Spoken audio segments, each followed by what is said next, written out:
Right now, we have the director of one of my favorite horror films this year. I cannot wait to talk to the director of Cannibal Mukbang, AIMEE Kuge. Is it Kuge or she's going to tell me? Now I'm embarrassed.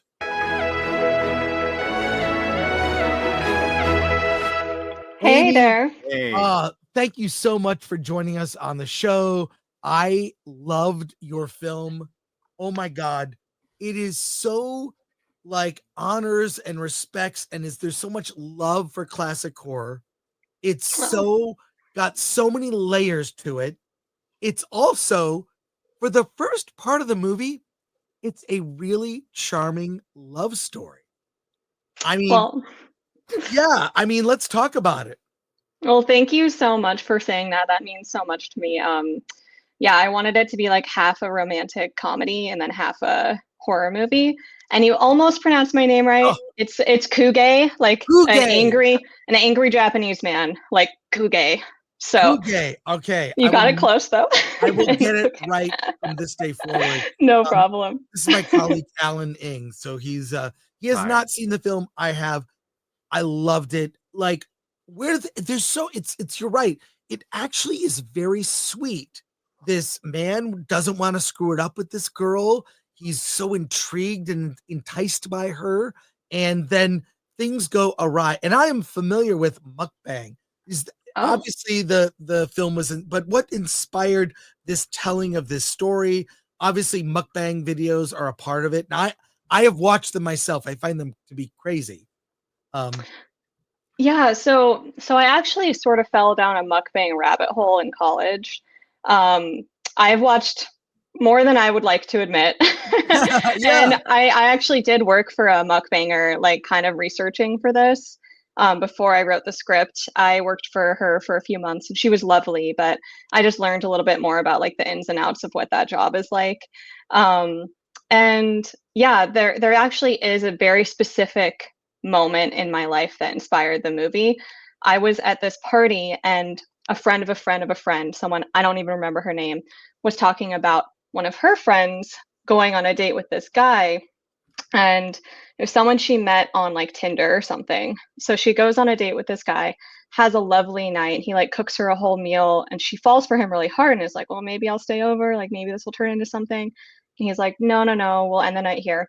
So she leaves. And the next day she starts to feel really sick and she gets even more and more and more sick, goes to the hospital and they do some tests on what was in her stomach. And they're like, you have human DNA in your body. So she freaks out, tries to reach out to this guy and he's gone. Like he's not on the apps at all. She doesn't have his number or anything. So for me, I was just like, how has this story not been told? Like, this is so interesting.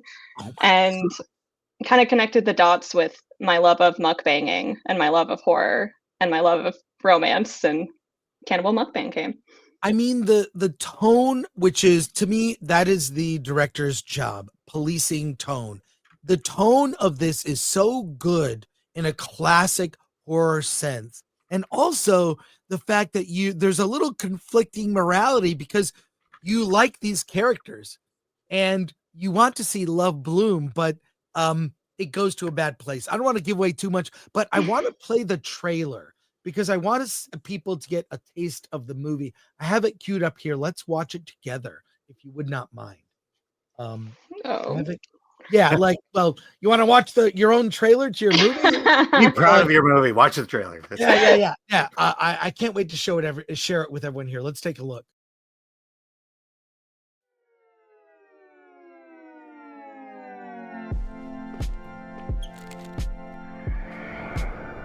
These are my favorite flavor. It's mine too. Why? What do you do? I eat stuff online. You mukbang? Ah! Oh my god!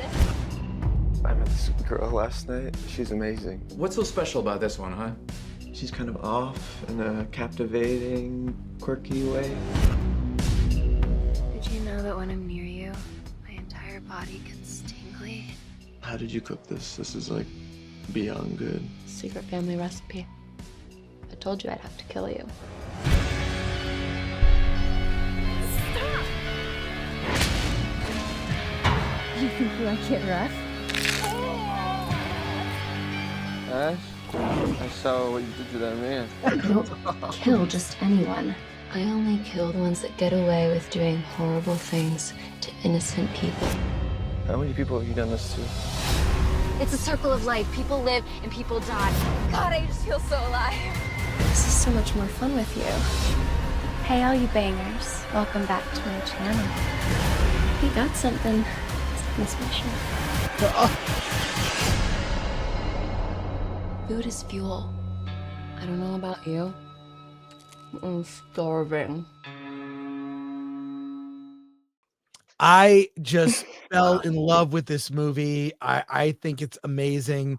How did you pull it all together between the budget and the casting? I have to say, the chemistry of your two leads are fantastic. I mean, they were really great. The woman who plays Ash, very brave, and there is nudity in the film. It's kind of a horror trope. So tell me how you just pulled it together. And like I said, casting spot on. Thank you so much. Yeah, casting was very, very important to me. It took a long time for me to find the right people, and April Consolo and Nate Wise are just incredible. Funnily enough, when I cast Nate, he was the first audition that I saw, and I'm like, oh, this is the guy. This is the guy. But I had to go through everybody else and see what they were like together. So the movie is about them. The most important part of Cannibal Mukbang is that you believe that these two are falling in love with each other in real time. And so when I cast them, I made sure that I had them meet first in front of me so I could sort of feel like what that energy was like. And they just started joking around with each other and like treating each other so familiarly almost immediately. Like we met at this little bar in Brooklyn called Heart Bar, and they're already like giving each other shit, like being like, oh, you're gonna order that, interesting. Like, kind of flirting with each other in front of me. And I don't know, I just felt that energy between them, and I really lucked out. A lot of that is just that they're both amazing actors too, and they can convey these emotions on screen so well. But I don't think it would have worked if it wasn't them. And in hindsight, it's easy to say that, but like I really think if I would have cast them differently, it would not have been the same movie. It would not have been as successful.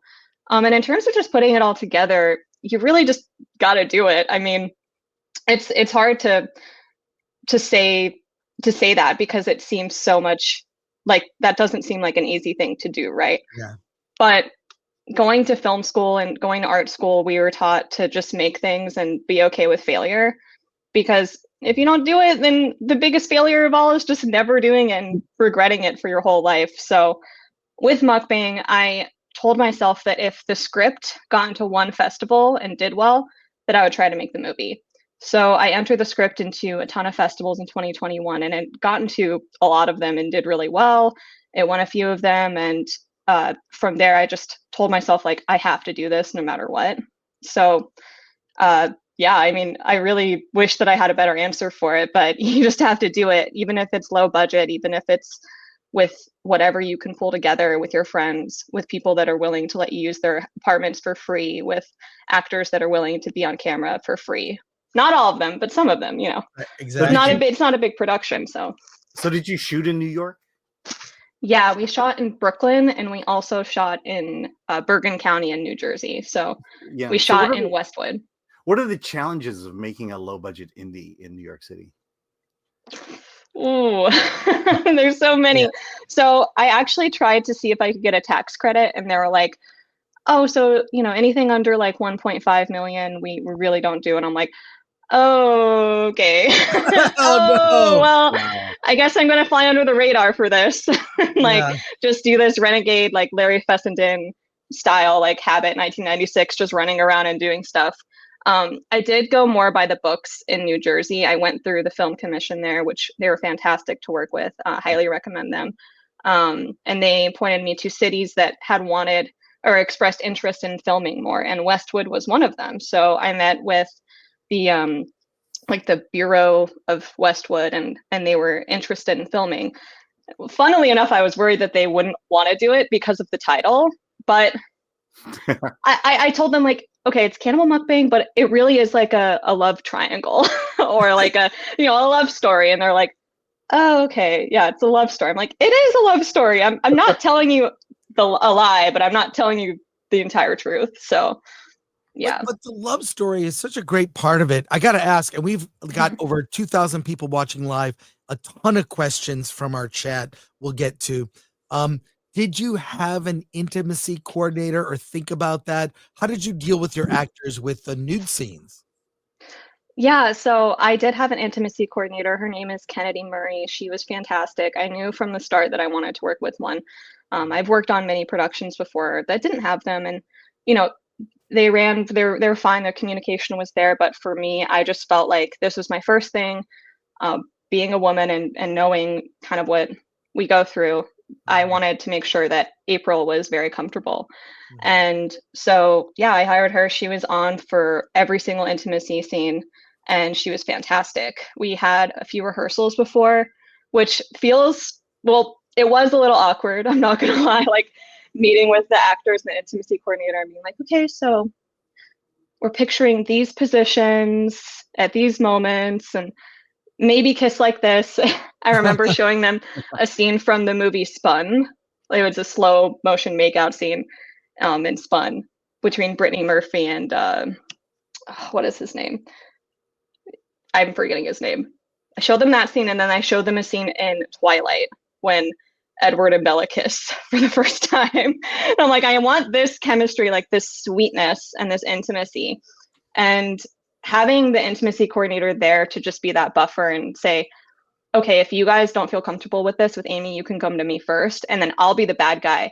Not putting that pressure on them was like the game changer for me. Like, I feel like the lovemaking scene in Mukbang is so effective because I was able to establish that trust with my actors because I had Kennedy there to back me up and to back them up. So just having that extra person was like super helpful, especially when I only had one day to do that scene. I only had 6 hours. So if it didn't work out, then I'd be screwed. Like, I'd have to, do it all over again and figure that out. And while the gore in the film is, there's a lot of it, it does not disappoint. It's the sweetness in that relationship that is the glue that makes the film so compelling and why I enjoyed it so much. We've got so many questions for you and comments, so let me get to them quickly here. Cat G3000. Okay, now I've got a new movie to see. Joe Chapman, delighted to see a young lady director doing the good work. And Razorburn, Amy, what was your first horror movie, and was it the one that inspired you to go toward making horror? Same with comedy.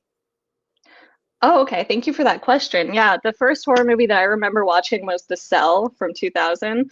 My mom loves horror movies. I'm very fortunate. We've been watching them together since I was like literally 5. It's funny, she wouldn't cover my eyes during the gore, but anytime there's a section, she'd be like, Amy Chan, look away. I'm like, oh, okay. But yeah, The Cell was the first horror movie I saw, and it definitely inspired me and stuck with me. Yeah. And the second question, comedy. The most important comedy, I think, there's 2 in my childhood were She's All That and 10 Things I Hate About You, which this movie is like very rom-com inspired and definitely informs like everything that I want to do moving forward. JTP RX member for 30 months. Chris had me at nudity. All joking aside, looks good, and we'll see this. Where to watch? Streaming? Where can people see it? So it'll be on VOD on March 25th. It's going to be on like all the platforms, Apple TV, Amazon, Comcast, all those. And if you go and pre-order it through Apple TV, I think that's the only link that's live. And then we're going to have a Blu-ray on April 22nd, and the Blu-ray looks beautiful. So awesome. Yeah. Aurora uplinks for 2. Have you seen John Boyega in They Cloned Tyrone? No, but that sounds awesome. I'm going to add it to my letterbox. Yeah. V Webstuff for 10. Are all horror directors as cool as Amy? What do you think about the future, what the future holds for theaters, particularly for original films like Cannibal Mukbang? Where would you like to see them go? This movie, I guarantee, would play amazing in theaters.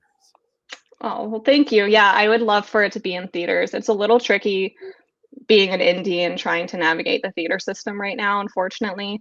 Luckily, being based in New York and New Jersey, there are tons of independent cinemas here that I would love for it to play. Like IFC would be a dream, the Roxy would be a dream, Film Forum, like any of those I would love, or Metrograph. I'm trying to work that out right now with my distributor and see what we can do, but right now we don't have any theater dates.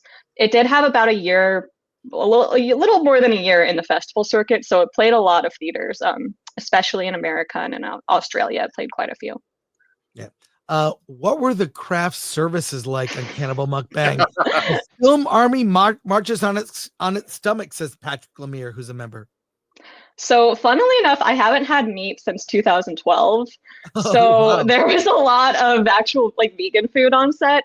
A lot of people had dietary preferences, so there was a big variety. I used to be a food photographer before I started to do filmmaking full time, and so like it was important to me that people ate well, and I hope that they enjoyed the craft services.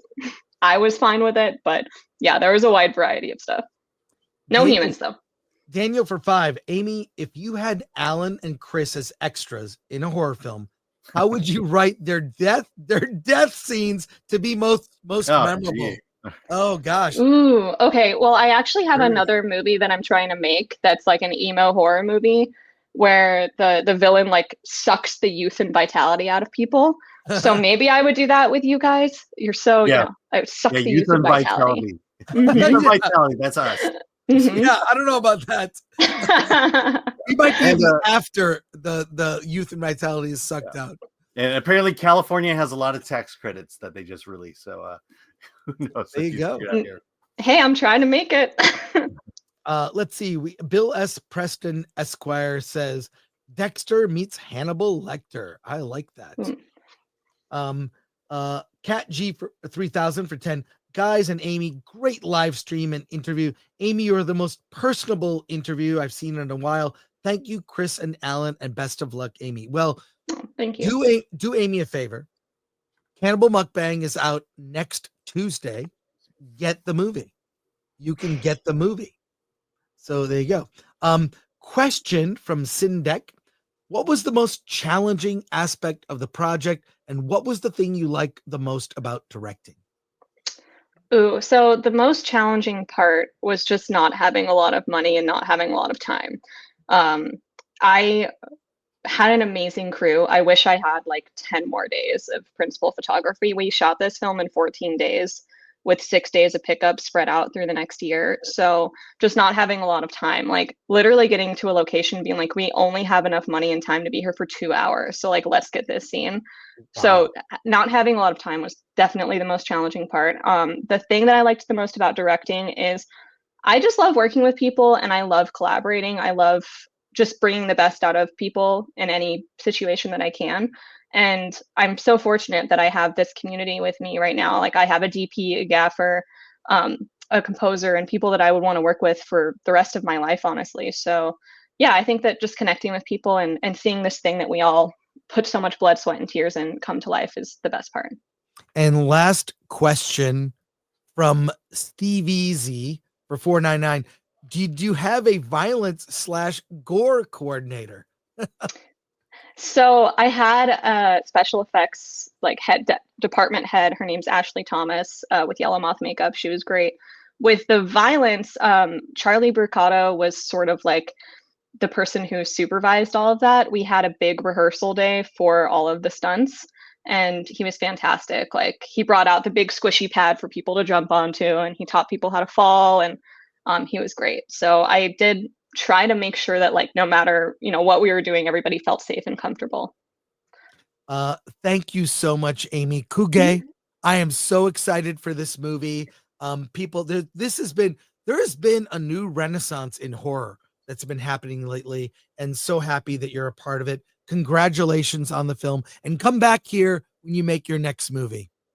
I will. Thank you. Also, Chris, you have the best last name ever. I wish my last name was Gore. Well, you could be Mrs. Gore, but I doubt that would be. Maybe stay away. A warning: do not be Mrs. Gore. You'll be in a lot of trouble. So, but I love the film. What I really love is the romance. It's so sweet, and you see that glossed over in film. There's assumption. You spent time with your characters, falling in love, and you showed the male side so well.